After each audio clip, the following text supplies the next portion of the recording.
কিয়ামতের ওই কঠিন ময়দানে 7 শ্রেণীর ব্যক্তিকে রব্বুল আলামিন তার আরশের নিচে ছায়া দিবেন।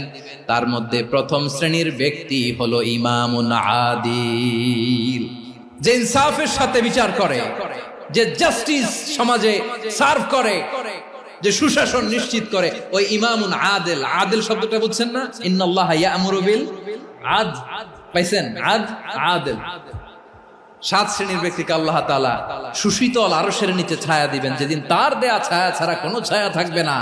এর প্রথম হচ্ছে ইমামুন আদিল, ন্যায়পরায়ণ শাসক। চিল্লায় বলেন সুবহানাল্লাহ।